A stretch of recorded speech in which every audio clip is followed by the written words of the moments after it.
watching House Habits with House Counsel. We're about empowering resilience and delivering practical solutions. For this first episode of this series, we're going to address what should be the first point of call for most organizations when assessing legal issues.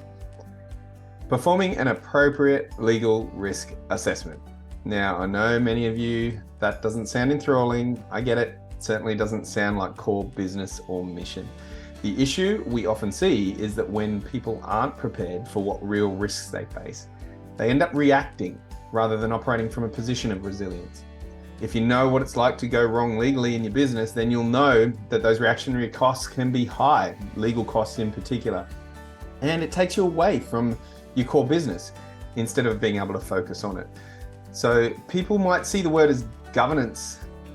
You might have heard that word before, governance, structures, things like that. It sounds like a dirty word to most people that are visionary and that are missional, and that it somehow impedes organizational growth. But the reality is the word just merely means how something is run or how it's governed.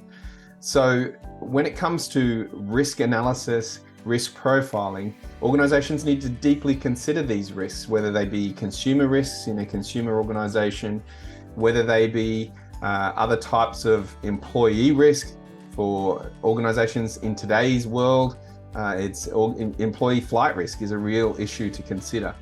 So legal risks is just another example of that, but normally completed by somebody who understands these areas of law. And it's important that organizations and risk committees of boards, subcommittees of boards consider these things carefully. So we're not going to spend 5 hours on this topic, we're going to spend a couple of minutes. And, there's great organizations out there like the Association of Corporate Counsel who do in-house certification courses, and these courses last a week. So we're certainly not going to enter into that world. But today I want you to take away two things from this video. One is the identification of core legal risks. Pick your top five. Pick your top five core legal risks. And then on top of that, secondly, work out how to implement controls to mitigate those risks.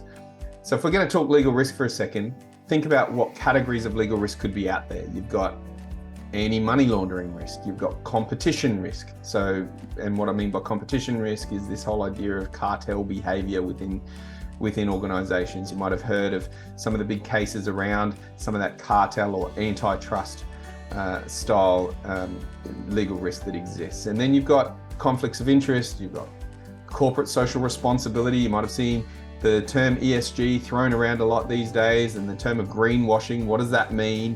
Greenwashing is when you commit to an ESG goal and communicate that to your stakeholders, and then you don't live up to them, but you say you did. And there's some real direct risk associated with that. You got customs and export control, sanctions. You got employment risk, illegal employment risk, adverse action, things like that. You've got consumer risk, including misleading and deceptive conduct, especially when it comes to advertising. And you've got all the relevant bribery and fraudulent financial reporting and all these types of legal risks. You've got new business legal risk. You've got procurement of goods or services legal risk. You've got privacy and data protection, sexual harassment, anti-bullying, social networking, tax, workplace safety, know your customer requirements. You can imagine how big this can get, right? So finding those 5 core legal risks within your business can help you provide some quick wins on how to control those risks. And we'll break some of these down over time. But for now, let us know some of the things you'd like addressed in the comments section, and looking forward to continuing to do this journey with you. Remember, don't forget to subscribe. Thanks, everyone.